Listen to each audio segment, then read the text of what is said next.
Bien, buenos días a todos y a todas. Nuevamente gracias por vuestra asistencia y vamos a dar paso a la conferencia inaugural de este Congreso Internacional de Gestión Turística del Patrimonio Cultural y Natural.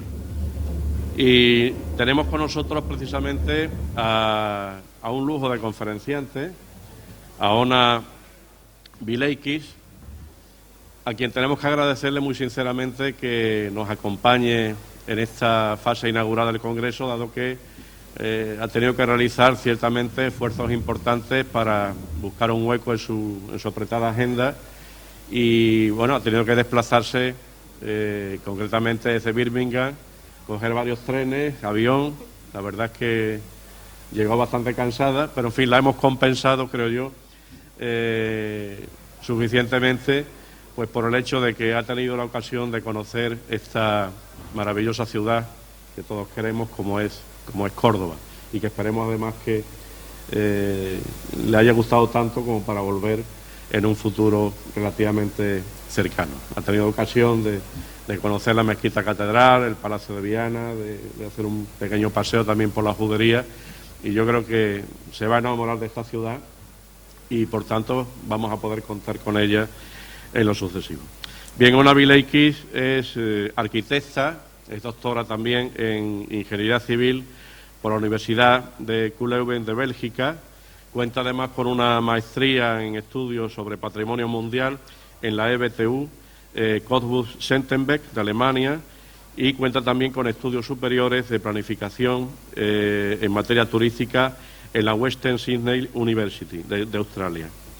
Es experta en gestión sostenible del patrimonio cultural, es el motivo por lo que nosotros nos hemos puesto en contacto con ella, y destacaríamos sobre todo pues sus trabajos de investigación en la Universidad de Carleton en Canadá, en el Centro Internacional también para la Conservación del Patrimonio Raymond Lemaire de Leuven de Bélgica, y también hemos de reseñar que ha colaborado con diversos organismos internacionales muy conocidos y especializados en materia de gestión del turismo cultural, como es el caso de la UNESCO, de ICRON, lo que es el Centro Internacional de Estudios para la Conservación y la Restauración de los Bienes Culturales, y también, por ejemplo, el caso de ICAS, el Instituto Internacional de Estudios para el Asia Central, o el caso de ICOMO, ¿no? Ello le ha servido pues, fundamentalmente para desarrollar diversas iniciativas y experiencias muy novedosas en materia de capacitación técnica, planificación en materia de conservación del patrimonio mundial de la UNESCO, tratamiento del paisaje urbano en las ciudades histórico-patrimoniales, la aplicación también de políticas y directrices sobre tecnologías digitales y, por último, prácticas de conservación y evaluación de impacto sobre el patrimonio cultural. Actualmente, Ona desarrolla su labor investigadora en el Instituto de Arqueología de la University College de Londres, la UCL, y forma parte también del comité ejecutivo de ICOMOS, particularmente del CIPA, del Heritage Documentation de ICOMOS, y en concreto también del grupo de trabajo sobre objetivos de desarrollo sostenible, ODS. Y últimamente, no me quiero extender mucho más porque tiene un currículum bastante extenso, pero también destacar que tiene diversas responsabilidades como coeditora de la revista Journal of Cultural Heritage en Sustainable Development, y su importante participación también hay que destacar también como asesora técnica en el proyecto de nominación por parte de la UNESCO de la tan conocida Ruta de la Seda, en la que todavía sigue trabajando. Muchas gracias, Ona, y tienes la palabra. Bueno, muchas gracias y obviamente muchas gracias a la Universidad de Córdoba, a Ricardo Hernández, que es el coordinador del Congreso, por la invitación, y a Carmen Fernández, porque sin ella definitivamente no estaría aquí. Pues hay amor a primera vista con Córdoba, entonces muy tarde, ya volveré. Obviamente es una ciudad encantadora, no solamente Córdoba como ciudad, sino su población y los cordobeses que me han recibido pues como si estuviera en casa. Entonces, bueno, hoy quiero empezar esta ponencia con mi extensa introducción. Me voy a enfocar en uno de los puntos que me parecen clave y que converge en muchas disciplinas, y estas son las evaluaciones de impacto de los bienes del patrimonio mundial. Voy a mostrar unos estudios del caso y un poco de la teoría. Creo que todos conocemos esta imagen, ¿no? Las pirámides de Egipto, y tenemos aquí una persona de Egipto. Y esta es como esa imagen nostálgica que todos tenemos cuando nos hablan de las pirámides de Egipto. Bueno, la realidad es completamente diferente. Tenemos que ver estas pirámides con su entorno y con el contexto actual. Y esto es a lo que nos estamos enfrentando el día a día cuando estamos trabajando con el patrimonio. Tenemos que empezar a hablar de preguntas como qué es lo que estamos investigando, cómo lo podemos hacer, cómo podemos trabajar el cambio, cuándo es el mejor momento, dónde está localizado, lo que hablaba yo del contexto, quién o quiénes son las personas involucradas en este cambio y por qué. El por qué para mí es muy importante, entender el por qué estamos haciendo lo que estamos haciendo y por qué estamos investigando o queriendo un cambio. Entonces voy a empezar con ese por qué. Estamos viendo que antes de la pandemia, y de pronto volverá, porque parece que no estamos aprendiendo mucho, el turismo estaba afectando los sitios de patrimonio. Entonces era un turismo en muchos sitios no sostenible. Esto obviamente es una generalización, no todo el turismo se estaba viendo como una amenaza, pero sí definitivamente en algunos sitios se está volviendo no controlado. De pronto aparece la pandemia y vemos que sitios que en algún momento recibían gran número de turistas y daban un beneficio económico para la ciudad o para ciertas instituciones, cambia. Entonces vemos aquí, por ejemplo, el Museo Natural, en el que se volvió un sitio para poner simplemente vacunas de COVID o hacer los tests. Entonces, todo lo que es el patrimonio y los usos del patrimonio, durante la pandemia y todavía estamos viendo cómo realmente está cambiando y tenemos que ser flexibles a ese cambio.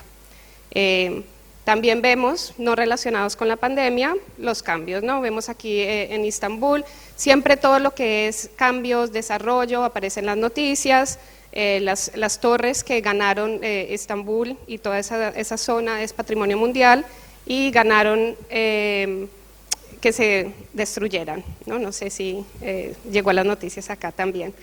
Pero aparecen, por ejemplo, los bulldozers que están pasando por sitios de patrimonio, como puede ser en Hampi, o muy cerca de mí, en Londres, donde todavía está la discusión que se va a hacer un túnel debajo de Stonehenge.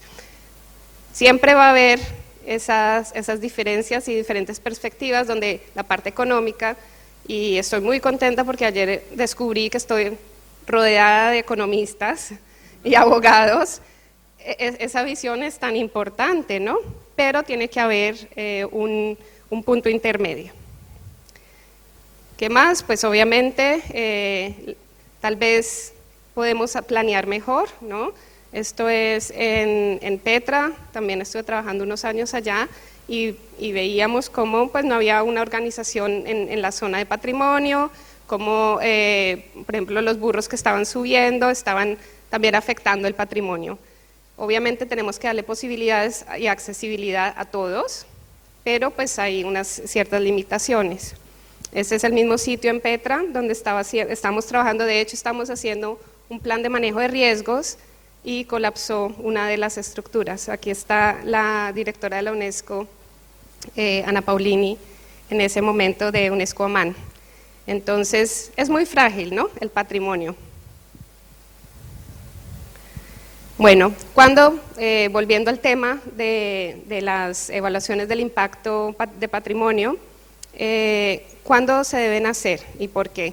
Aquí, en lo que más he trabajado es en la parte de patrimonio mundial, me voy a enfocar un poco de eso y mis estudios del caso son en sitios de patrimonio mundial, así como veíamos Córdoba con 4 registros y reconocimientos de la UNESCO. Entonces, pues la UNESCO pide que se hagan evaluaciones del impacto patrimonio, pero eso es algo que puede ser no necesariamente solo en sitios de patrimonio mundial.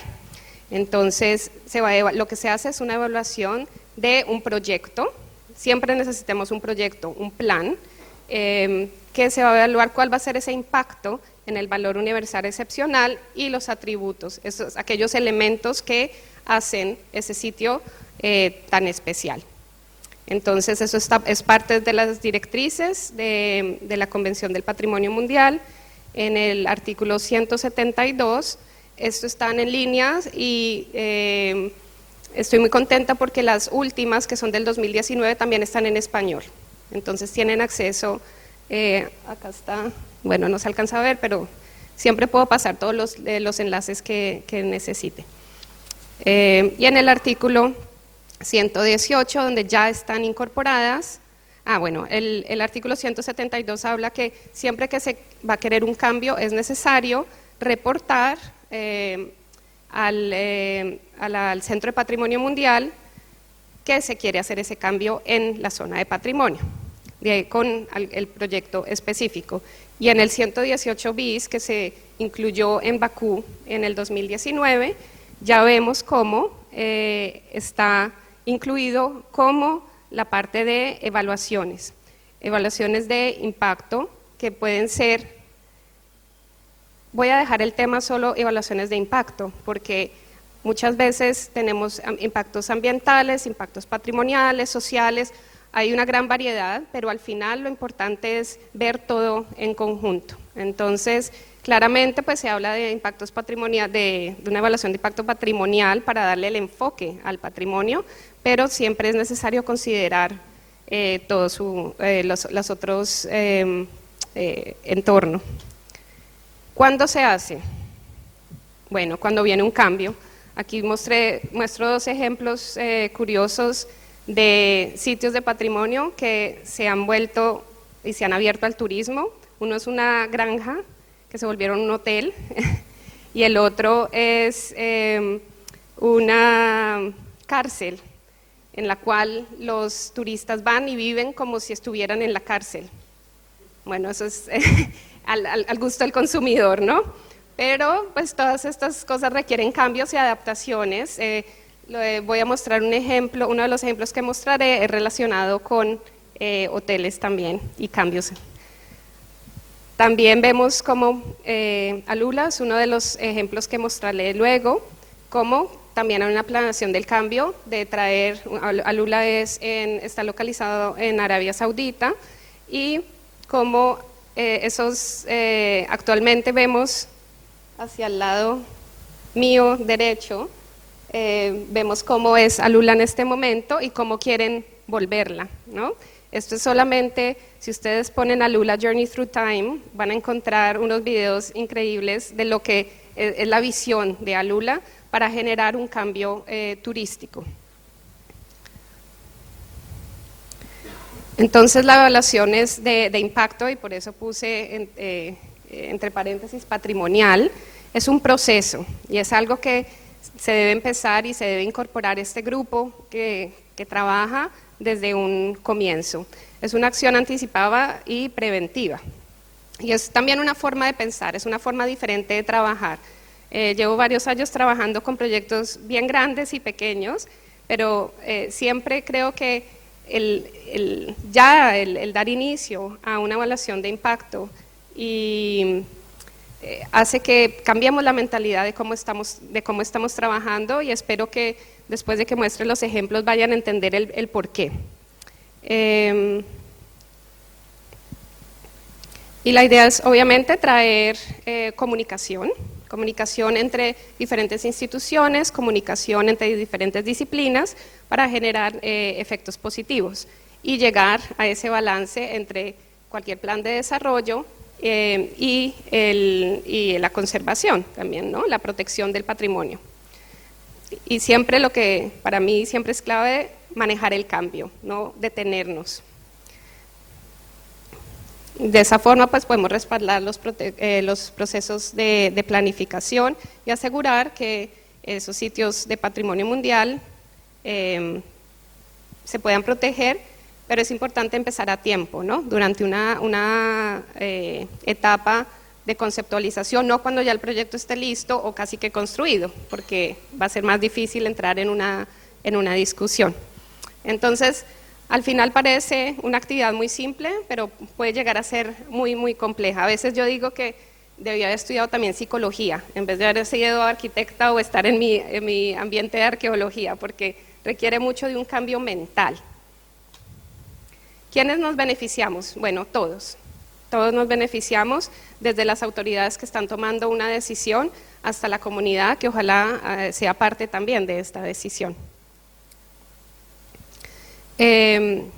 Como mencioné, es un proceso, no es necesariamente una técnica y se requiere pues de la participación política a todos los niveles, especialmente si es un sitio de patrimonio mundial de la UNESCO, pues obviamente tenemos el nivel nacional, porque tenemos el Ministerio de Cultura muchas veces involucrado, pero pues la parte local que son las alcaldías, las municipalidades.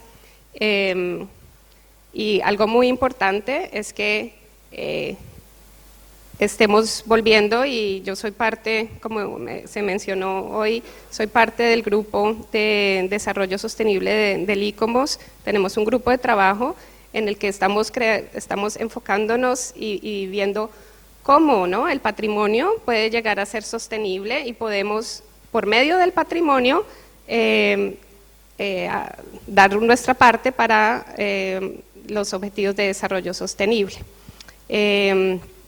Entonces aquí vemos cómo empezamos a unir, vamos a ir un poco más allá de lo que es la conservación y cómo podemos obviamente satisfacer las necesidades del presente sin comprometer las capacidades de las generaciones futuras para satisfacer las suyas, que es obviamente traído desde el informe de la Comisión Mundial sobre el Medio Ambiente y el Desarrollo, el muy conocido informe Brundtland.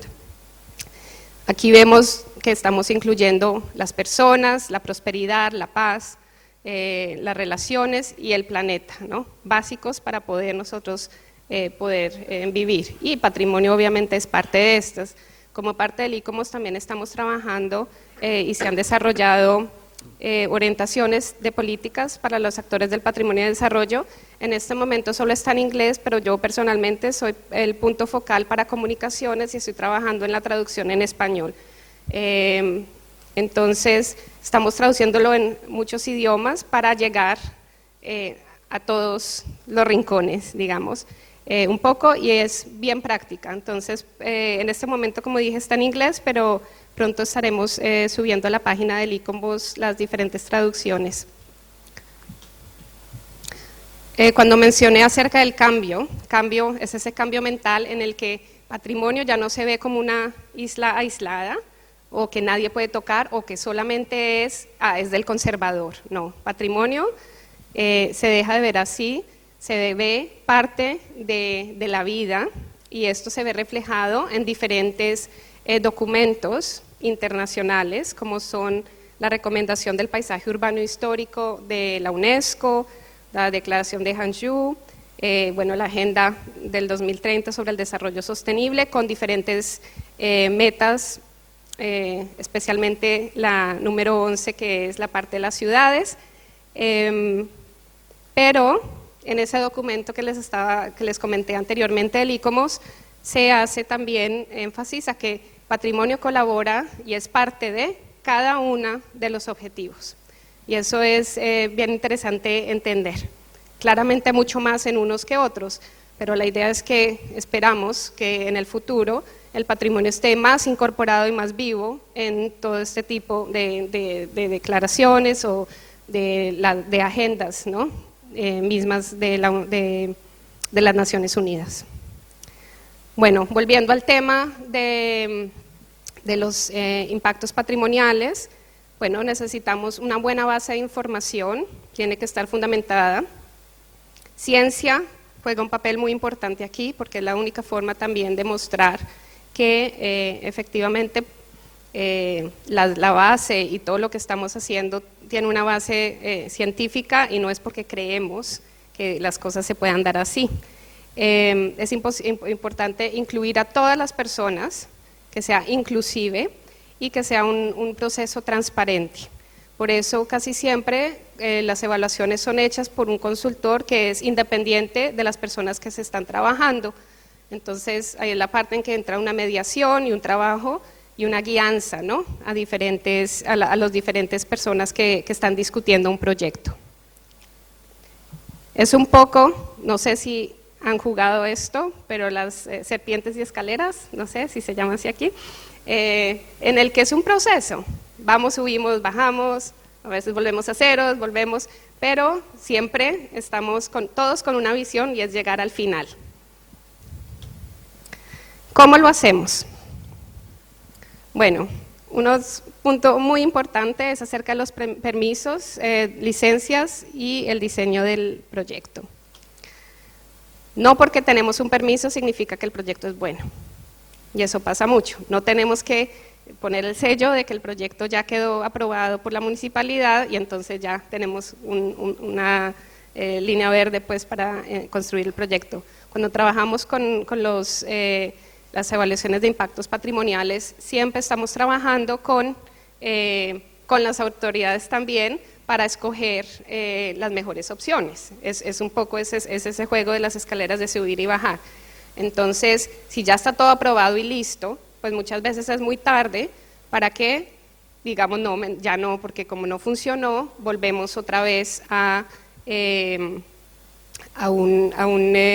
otro diseño, o tenemos que cambiarlo, porque va a ser muy difícil.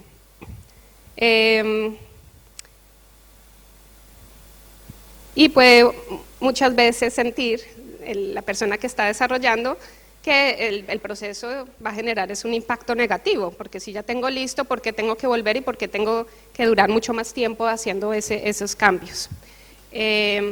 Entonces, primera regla, no aprobar los proyectos antes de que se empiece por lo menos una discusión. Y segunda, pues el diseño como tal es parte del proyecto. Hay diferentes formas en las que he trabajado en las evaluaciones de impacto. Una es me entregan literalmente un proyecto listo y tengo que evaluarlo, pero otra ha sido realmente trabajar en el diseño, dar mis comentarios durante el diseño, y creo que eso puede generar unos mejores resultados.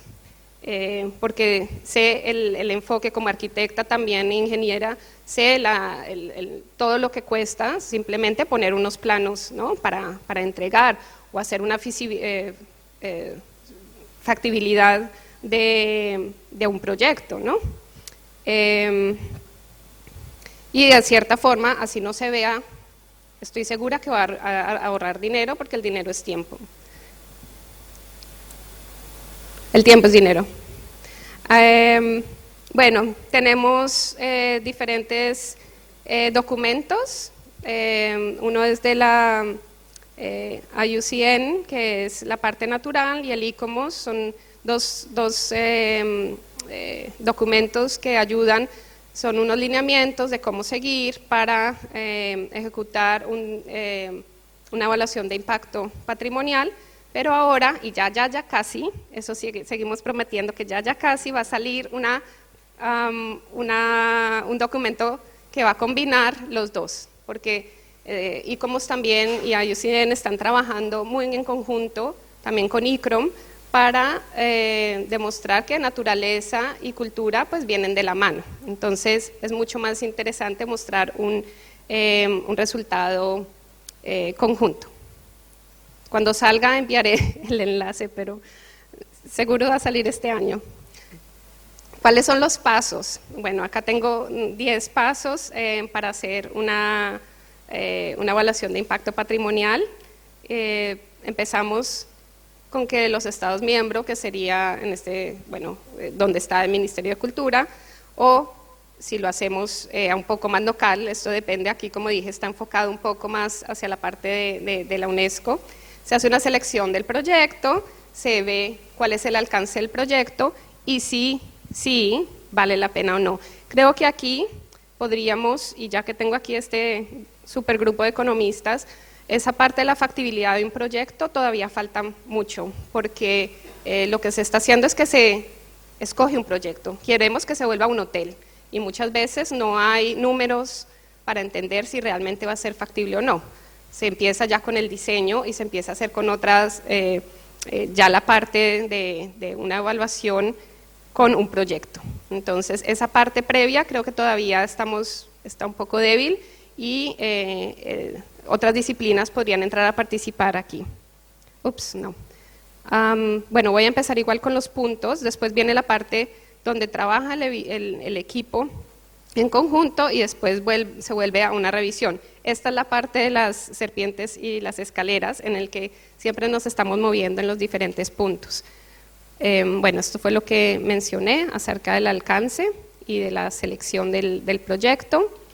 Se hace un valor universal excepcional de sus atributos y otros valores. Muy tarde, a las 3 de la mañana, pensé, ¿por qué estoy poniendo esta imagen? Porque debería poner a Córdoba, pero ok, no alcancé porque ya estaba muy cansada, pero creo que todos podemos imaginarnos, y cuando vean las siguientes imágenes, qué son los cambios que debemos evitar y por qué tenemos que ir un poco más allá de solo el objeto. O sea, también no es solamente las evaluaciones, no solo se hacen en la ciudad o el objeto que está en la lista de patrimonio o en una lista nacional, sino también que están mucho más allá en el contexto porque pueden generar un impacto. Y esos impactos, como dije, no solamente son visuales, pueden ser también un impacto social o económico. Entonces, el valor, este es un texto que me ha gustado mucho de La Torre y Mason, dice: el valor siempre ha sido una razón subsayente a la conservación del patrimonio. Es evidente que ninguna sociedad se esfuerza por conservar lo que no valora. Entonces, las comunidades, o sea, ese valor y ese entendimiento de lo que se está protegiendo es muy importante. Y aquí era donde quería mostrar qué pasaría si un proyecto loco dice no vamos a pavimentar y vamos a quitar todo el agua porque es mucho más fácil para que los turistas caminen, o vamos a construir unas torres lejanas que están tan lejos que no importa. Entonces, todo esto siempre tenemos que volver a esos valores y entender, bueno, qué es lo que estamos protegiendo. Está muy explícito, especialmente en la parte de la UNESCO, qué es lo que estamos protegiendo y tenemos que ir a eso. Y después se hace, no tengo tiempo para explicar, pero pues se hacen diferentes análisis que también están muy ligados a lo que es el análisis de riesgos, que se puede hacer cuantitativa o cualitativamente. Basándonos en el proyecto se establece unas medidas para mitigar, ¿no?, prever o reducir. Muchas veces el proyecto continúa, pero podemos ver que para proteger el patrimonio hay ciertos pasos que podemos hacer. Entonces, ahí es donde la mitigación entra a jugar un papel muy importante. Y después, bueno, reportamos, se sigue el proceso, la parte más legal y se envían estos documentos normalmente lo envían las comisiones permanentes de la UNESCO en París, de cada país, lo envía hacia el Centro de Patrimonio Mundial de la UNESCO. Bueno, esto lo voy a explicar después, más bien me voy a sentar ya en los dos casos prácticos. Uno es en Turquestán, en Kazajistán, y Alula, en Arabia Saudita. Dos proyectos muy grandes y ambiciosos en los que he trabajado. El de Alula, de hecho en ambos sigo trabajando todavía. Turquestán empecé en el 2018 y Alula empecé el año pasado. Bueno, Turquestán en Kazajistán es un proyecto, o son dos proyectos muy grandes. Uno es en la zona de amortiguamiento del patrimonio mundial y la otra es más allá, en la ciudad. Para que ustedes sepan en dónde está localizado Kazajistán, entonces es parte de la ruta de la seda. También llevo muchos años trabajando en esta ruta y he visto muchas cosas similares aquí también en Córdoba, tal vez por la parte del arte islámico, ¿no? Estas son todas las rutas y, a ver, que después me voy a enfocar acá. Esto es Kazajstán y el sitio donde les voy a mostrar está localizado acá. Okay. España está por aquí y Córdoba está como por acá. Esto es Kazajstán y aquí está localizado un sitio de patrimonio mundial que se llama Joyakmet Yasavi. Es un mausoleo. ¿Qué pasó? ¿Qué pasó en Turquestán? Turquestán en el 2018 se nombró ciudad capital de la región. Entonces Shymkent, que era antes la capital, se volvió una capital independiente y Turquestán tomó el nombre de capital. Eso significa mucha inversión empezó a aparecer en la ciudad, pero mucha inversión es mucha inversión y quieren un cambio gigante. Entonces, ¿qué pasa? Hay este mausoleo que ya lo van a ver, que es patrimonio mundial, es únicamente el patrimonio mundial, es el mausoleo, está rodeado por una zona de, a ver, me voy a saltar esto y después vuelvo, aquí van a ver, entonces lo rojo, este es el mausoleo y está rodeado por la zona de amortiguamiento que es zona arqueológica y la ciudad está alrededor. ¿Qué pasa? El cambio viene, no ni siquiera porque está muy monitoreado, hay un amor total. Yo empecé a trabajar en Turquestán en el 2015 haciendo toda la parte de monitoreo y conservación, ayudando al equipo, o apoyando al equipo local y está en, como dije, tanto amor pues no he visto por una edificación, pero todo lo que va a pasar es alrededor. Entonces, primer proyecto acá que es el que va a presentar y segundo proyecto o proyectos es un cambio total de la ciudad alrededor. Me voy a enfocar en solamente en la parte del proyecto en la zona de amortiguamiento o lo que le llamamos en UNESCO Buffer Zone y dejaremos para otra charla el resto. Bueno, tenemos un equipo multidisciplinario, hemos trabajado con 18 expertos internacionales, cada uno asesorando en su diferente disciplina. Entonces tenemos un equipo donde hay un economista, un abogado, arqueólogos, arquitectos conservadores, planeación, turismo, no sé, me pasan, pero es un equipo y también con el equipo local, claramente expertos en la parte de historiadores, trabajan en el archivo y toda esa se formó ese equipo muy grande en el que llevamos ya 3 años trabajando. Cada vez que hay un proyecto, volvemos y nos reunimos para asesorar al gobierno de Kazajstán. Me parece importante y estas imágenes muestran es como los diferentes niveles en los que hemos trabajado. Entonces, desde hablar con las autoridades, pero hablar también con los diseñadores y arquitectos que querían hacer un cambio en esa zona de amortiguamiento, prever que el primer comentario que se oyó es que lo quieren volver Disneylandia, ¿no? Entonces, bueno, no, apenas se oye eso, todo el mundo empieza así con un paro cardíaco, entonces, no. Entonces, ¿cómo evitar que inclusive ese nombre aparezca, ¿no?, en un sitio de patrimonio mundial?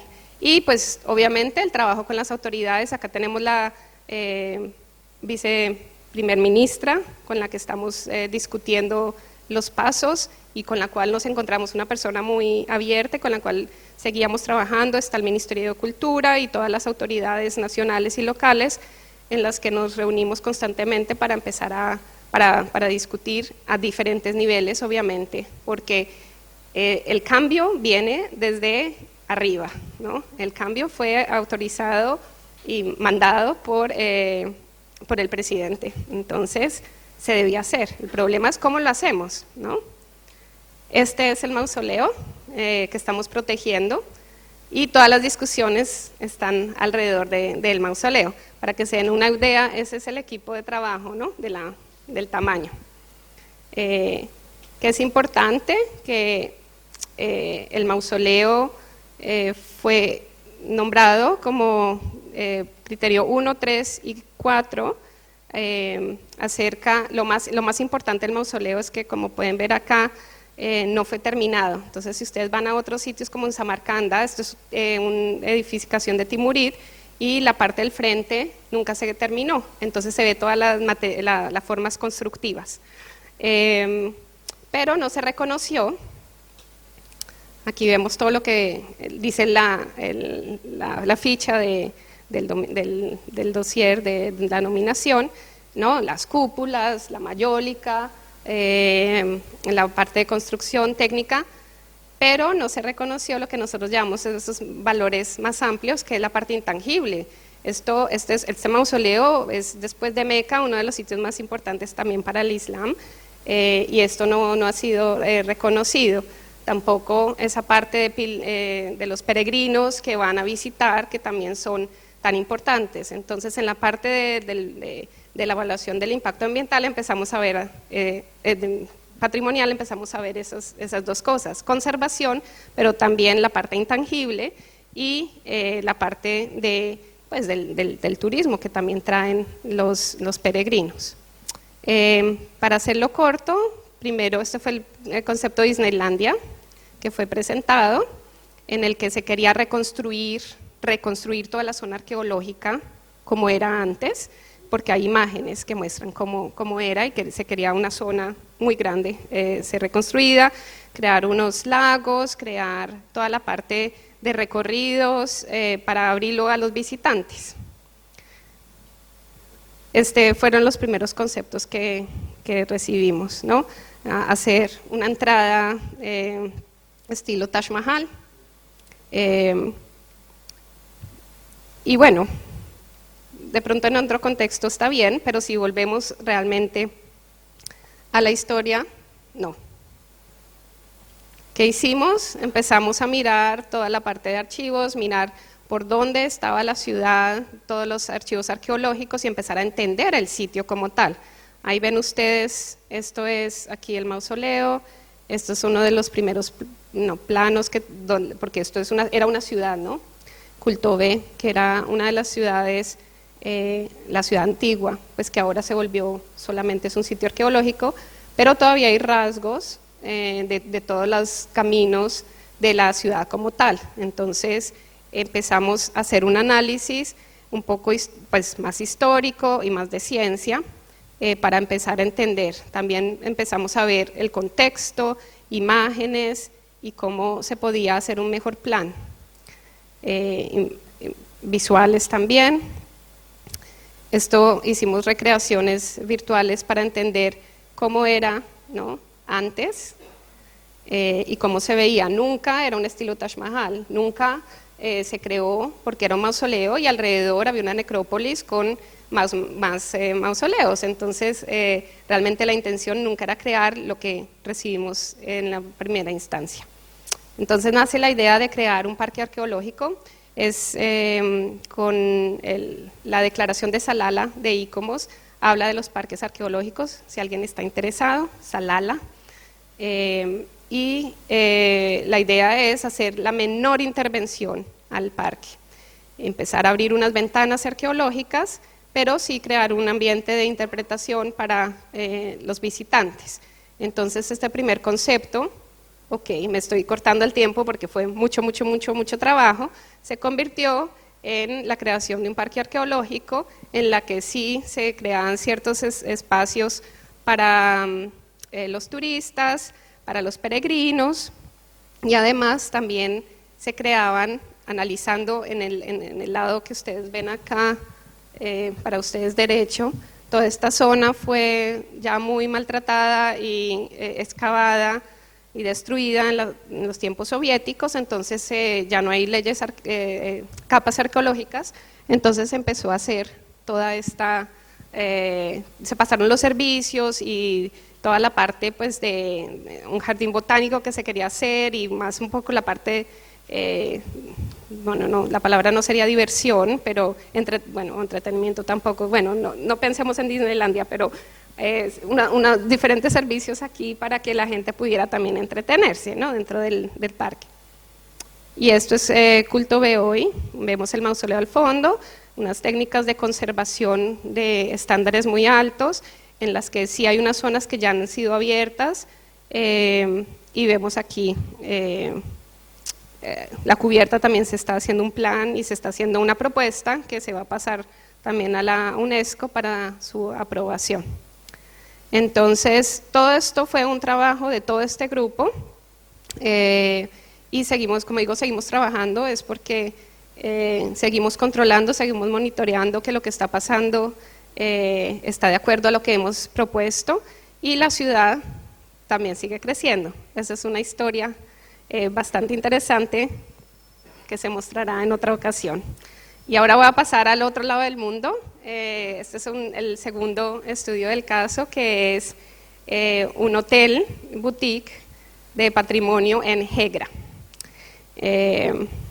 No quiero empezar a hacer comparaciones, pero quienes conocen Jordania y han visto Indiana Jones, ¿no?, y han visto Petra, pues es de los mismos, de los Nabateans, ¿no? Esto ha sido, llevamos trabajando desde el año pasado con un equipo, con la Royal Commission for Alula, que es responsable por la parte del patrimonio, Alula, que es el gobierno local, Ibertur, que somos los consultores, y las diferentes diseñadores, ingenieros del proyecto.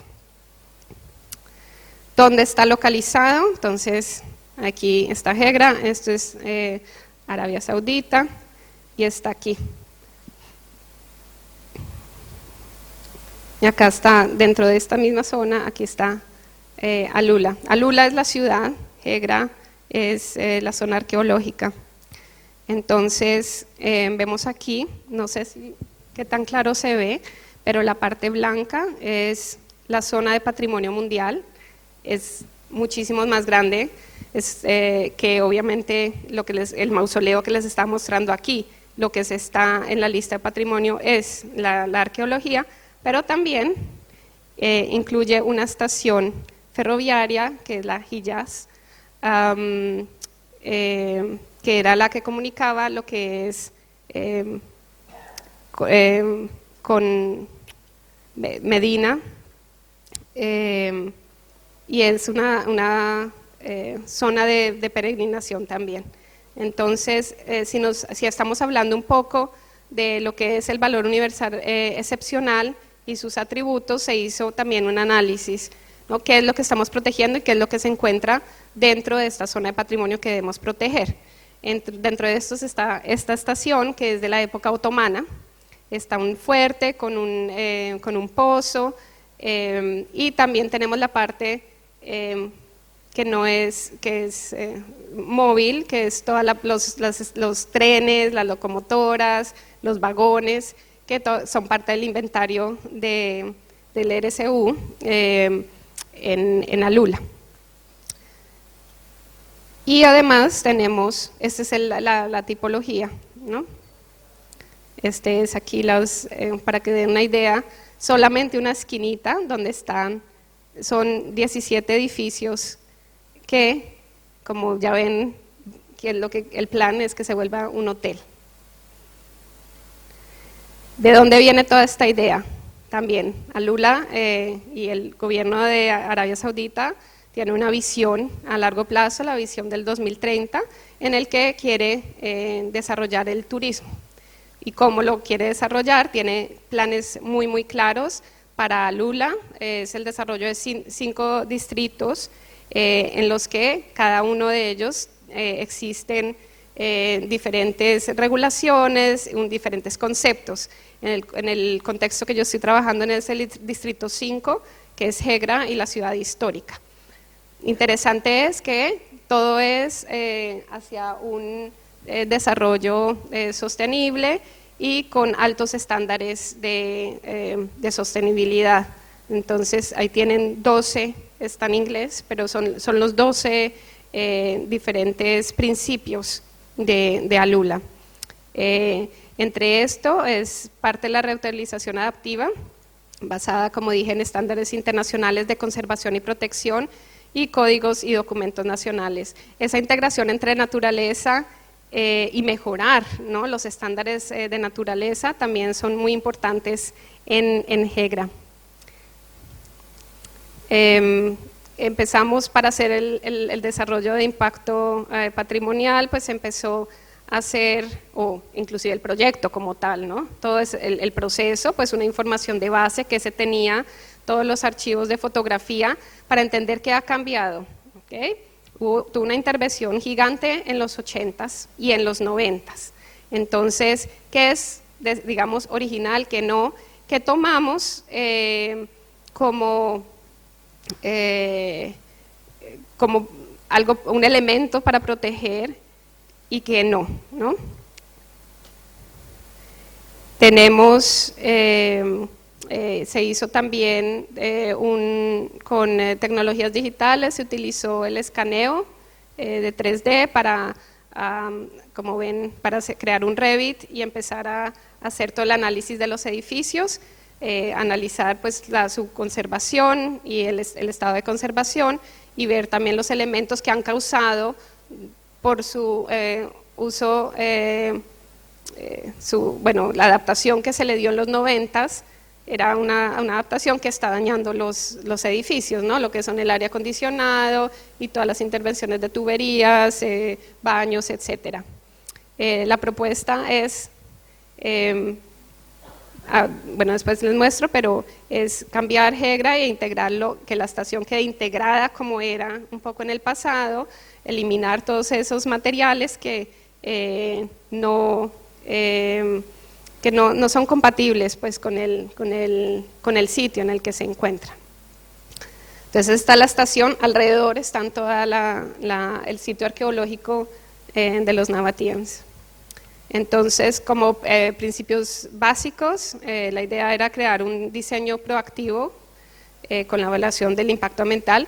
Yo empecé a trabajar antes de que empezara el diseño, entonces empecé a trabajar desde que se hizo una propuesta y hubo un concurso para presentar diferentes propuestas para la idea del hotel. Entonces eso fue muy interesante porque ya desde un principio vimos que ciertas propuestas no podrían haber entrado y nunca se hubieran podido haber realizado y se empezó a hacer negociaciones con el que se le seleccionó para que cosas como un parqueadero subterráneo que tenían planeado claramente era imposible en una zona, ¿no?, de arqueología. Pero esas son cosas que se podían haber cambiado ya teniendo un concepto. El concepto de ellos era arte,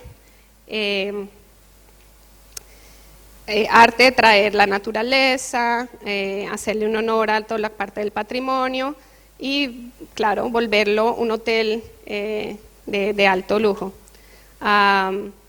Aquí es volver a recuperar todos estos, la imagen en el centro es una imagen antigua en el que se muestra cómo era y ustedes vieron una de las imágenes en cómo es actualmente, ¿no?, con materiales modernos que no son compatibles.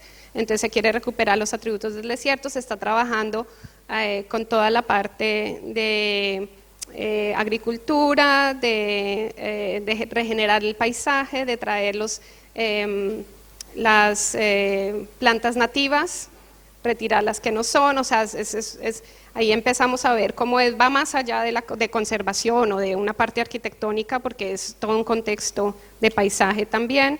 Esta es la parte de arquitectura en la que se ha trabajado con el equipo en cada uno de los detalles. Nos reunimos 1 o 2 veces por semana a discutir, así que la parte en línea ha funcionado maravillosamente para reunirnos más y discutir pues literalmente cada uno de los detalles que no vayan a afectar las edificaciones y hacer cambios que van a ayudar ahí. Obviamente cuando estamos trabajando en convertir en un hotel una estación, pues hay un montón de cosas que nunca se van a pensar, desde la parte de seguridad, de dónde instalamos las alarmas, de cómo las instalamos, de si podemos tumbar los cielos rasos, para poner las nuevas iluminaciones, etcétera. Entonces todo esto iba pues con esa parte de conservación y de adaptación pero también generando un espacio pues que las personas puedan vivir y paguen, ¿no? Reciban por lo que están pagando en un sitio tan privilegiado.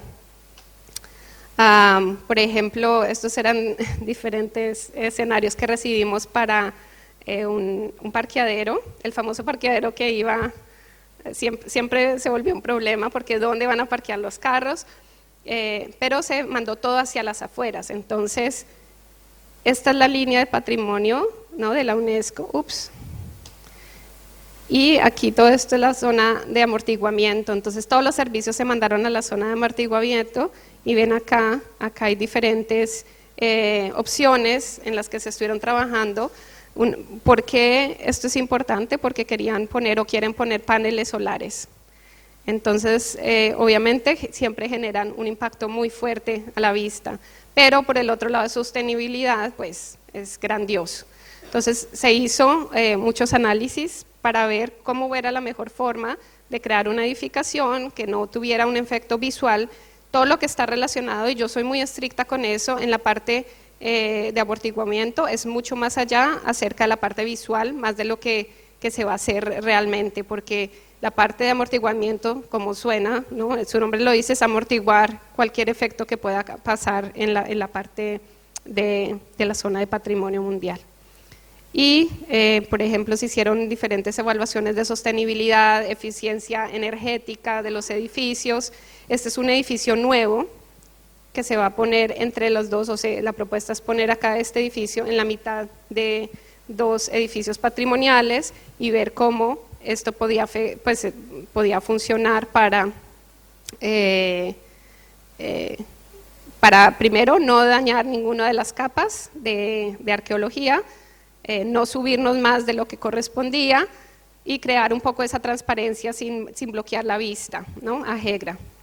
Y al final, pues, se llega a una conclusión, después de mucho trabajo, se entregó este informe hace poco, en la que siempre tenemos que ver los dos lados de la moneda, ¿cierto? Porque siempre estamos hablando, impacto casi siempre viene a la mente negativo, pero tenemos también impactos que pueden beneficiar a una comunidad, beneficiar obviamente a un sitio, ¿no?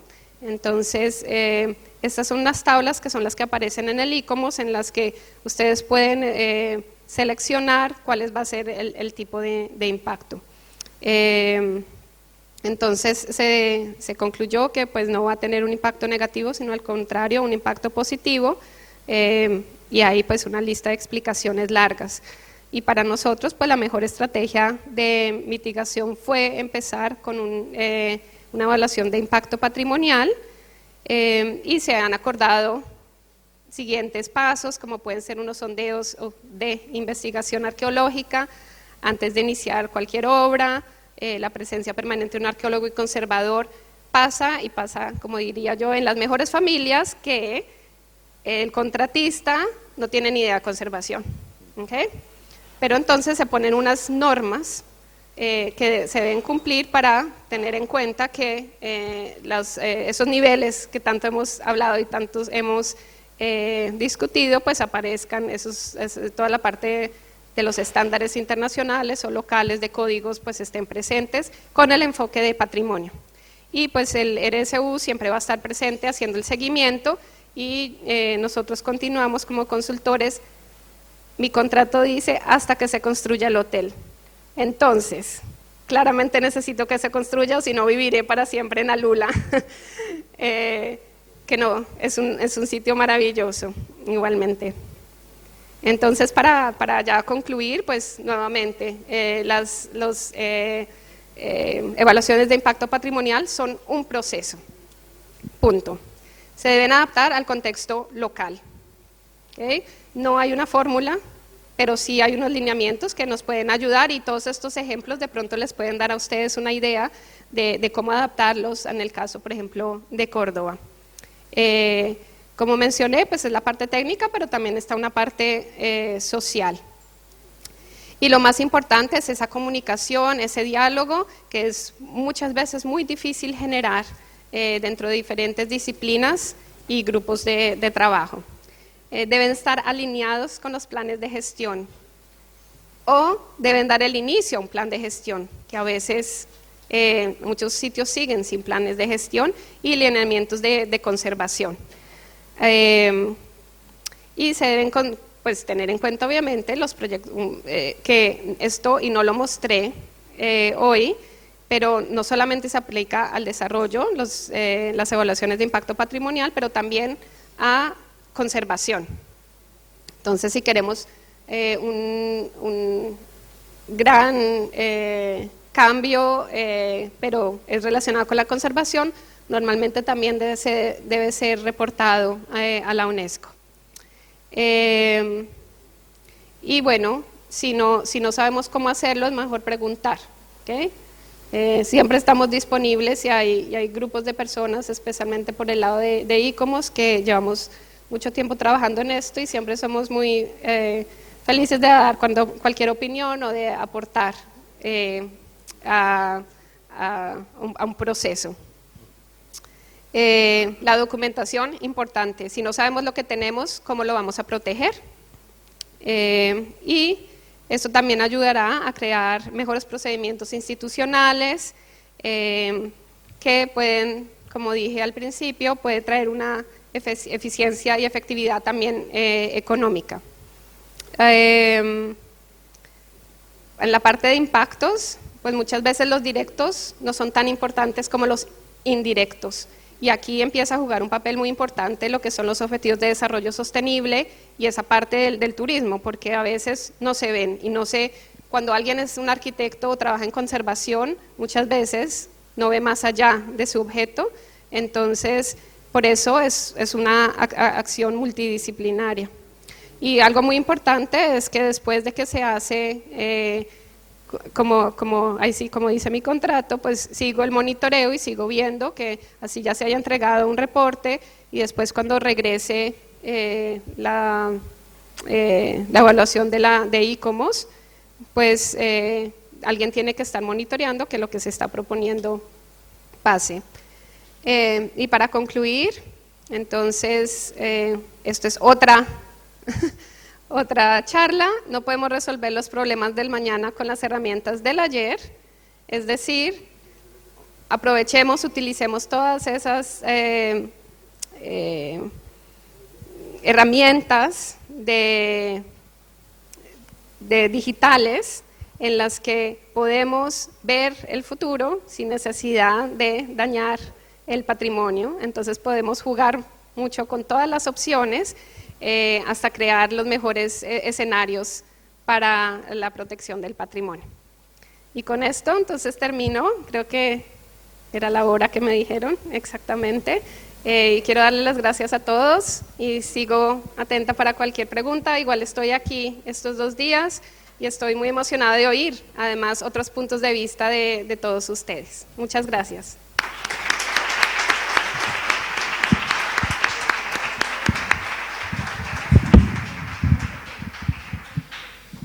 Bueno, pues muchísimas gracias a ti por tu exposición, que ciertamente ha resultado demostrativa e instructiva.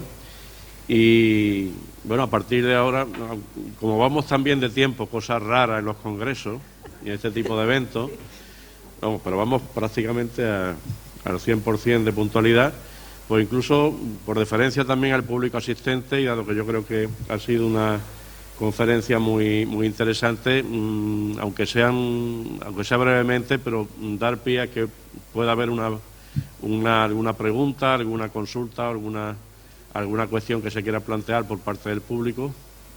Como máximo dos cuestiones o 2 preguntas muy cortitas, si alguien quiere tomar la palabra. ¿Sí? ¿Por aquí? Creo que no, ¿no? Quedó el tema suficientemente claro. Sí, aquí una pregunta. Allá al fondo. Sí, bueno, sí. dale. Sí, te escuchamos. En Arabia, supongo que hay muchas prohibiciones de turistas en visitar algunos sitios religiosos. ¿Cómo están haciendo esto? ¿Hay condiciones de cambiar esto o es restricto a...? La pregunta es que no oí bien. No. ¿Tú oíste? No, es que no. Perdón. Sí, Bueno. sí, para el desarrollo del turismo religioso, efectivamente. Sí, bueno, en esa zona no hay restricciones para todos los turistas en lo que es Arabia Saudita, ¿cierto? ¿Estabas preguntando? Sí, entonces Alula, que es un sitio arqueológico, es abierto a todo el público, hay restricciones de cómo te vistes, ¿no? Claramente, de restricciones de alcohol, restricciones como todo en Arabia Saudita, y la entrada al parque arqueológico es restringida, entonces toca hacerlo con un guía y toca hacerlo por medio por medio de la autoridad que es el RCU, pero es abierto a todos. Una de las discusiones que sí tuvimos era cómo mantener un hotel, pero seguirlo manteniendo abierto a todos. Entonces lo que son todos los servicios, los restaurantes, van a seguir abiertos al público, obviamente con reservación, y se está planeando hacer, y esa es toda la parte de gestión que todavía está viniendo, digamos, es cómo gestionarlo para abrirlo por ley. Se debe abrir ciertos días, tanto número que no recuerdo, al año, para que se pueda hacer visitas guiadas y controladas, obviamente sin perturbar a las personas que se están quedando en el hotel. Pero sí es abierto completamente a cualquier visitante sin importar religión. Otra forma es cómo llegas y cómo obtienes permiso para entrar a Arabia Saudita, porque se requieren visas. Pero eso está cambiando muchísimo porque es parte de esa visión, ¿no? Muy bien. ¿Alguna otra intervención? ¿Una última intervención? Nada.